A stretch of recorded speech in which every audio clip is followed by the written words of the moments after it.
Hey, everybody, meteorologist Amy Sweezey here with Florida Weather Authority. Have you heard of the Saharan Air Layer or Saharan Dust, African dust?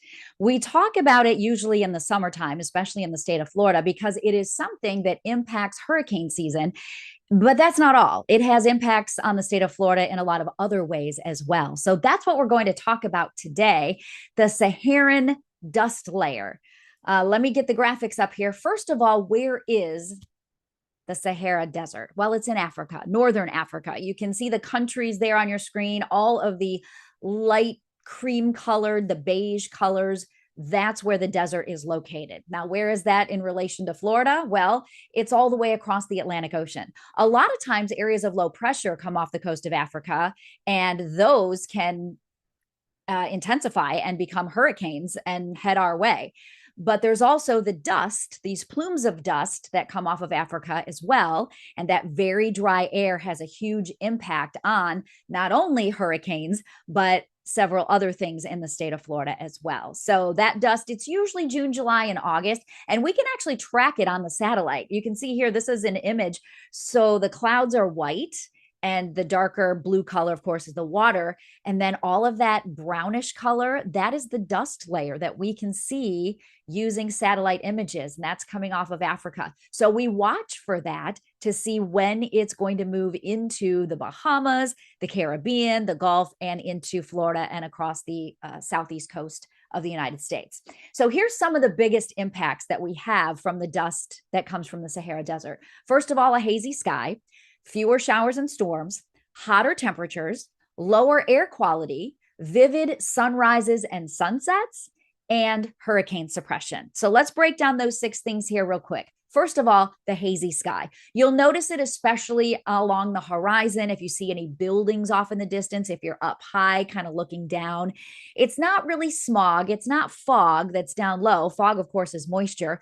This is instead dust. And it's just kind of a strange color. Sometimes it makes the sky and the horizon look a little yellow or a little tan.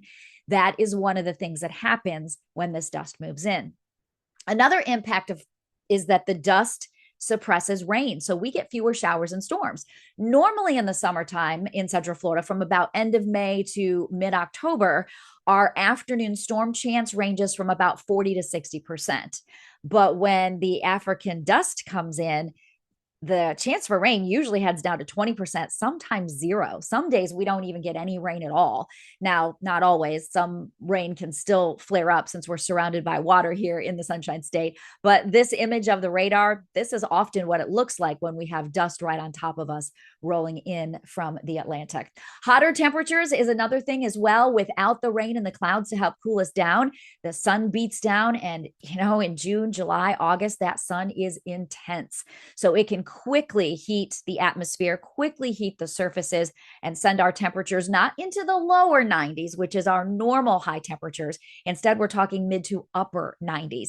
So the actual air temperature is hotter. And then when you factor in the humidity, you're talking about the heat index, the feels like temperatures being up to 110, 112, sometimes even hotter. So a lot of times you'll start seeing heat advisories issued. You'll see precautions for heat stroke or heat exhaustion, and lots of tips about how to stay cool and be careful, because during this time of year, when we get that dust, temperatures can really climb. Another impact is the lower air quality. Obviously, dust is not good for your lungs, breathing it in. So people who are most at risk are going to be people with pre-existing conditions, folks who have asthma, COPD, or severe seasonal allergies. So what should you do if you have any of those things? Or even if you're just noticing that you're coughing more, you feel dry, you kind of feel like you can't breathe very well, stay inside if you can. Circulate your indoor air, use fans, use the air conditioning, keep it on so that the air is moving around and not just sort of stagnant. Protect your lungs. Now, this could mean something like a HEPA filter in your house, or it could mean wearing a mask. Remember the COVID masks? Maybe you wear a mask to help protect you from breathing in any of that dust and dirt. And then the last one is to clean surfaces, which I know seems strange because we all hopefully clean our houses. But all of that dust, it can sneak into the tiniest little cracks. Even if you have brand new windows, even if your house is super airtight and your roof is super airtight, that dust can get in. Those particles are so tiny. So wipe off your counters, sweep your rugs, sweep your carpet, sweep your floors, wipe everything down so that you can keep that dust cleaned up and not available for you to breathe in. Now, another impact that's actually kind of a cool thing is that when the dust is here, we get really vivid sunrises and sunsets. Now, we often have beautiful sunrises and sunsets here in the Sunshine State, but especially when the dust is around, we get vivid purples and blues and pinks and oranges and colors that you don't see all the time. So when you hear that Saharan dust is on its way, get your camera ready, get up early for the sunrise, stay up later, and be ready to snap those photos because you are going to have some incredible sunrises and sunsets. In fact, I took this picture myself in Kissimmee at the Promenade at Sunset Walk. I thought it was pretty cool that it's called Sunset Walk, and the sunset was so amazing. This was taken recently in 2026, and notice those vivid colors. There was dust in the air, and this was only just a little bit of dust. The dust hadn't fully come in yet when I actually took this photo. Another thing, the sixth thing on our list of impacts is hurricane suppression. It doesn't necessarily mean we won't get any kind of tropical disturbance or tropical activity, but it's very difficult for a hurricane to grow and build when that dust is out there. Hurricanes need warm water. That's their food. They need that warm ocean. And when they're trying to grow and build in the warm water and feed on that moisture, the dust up high, kind of pushing down and settling in, doesn't allow anything to grow. So it's actually really a good thing. We generally don't have very much hurricane activity when dust is making its way from Africa over across the Atlantic. So 6 big impacts that we feel here in Central Florida and really in the entire state of Florida and across the Southeast. Of course, if this is something that was interesting to you, the Florida Weather Authority invites you to subscribe to our channel here on YouTube.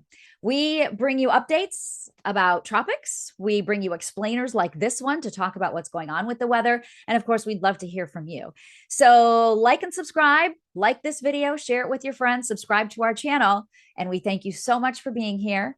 I'm meteorologist Amy Sweezey for the Florida Weather Authority.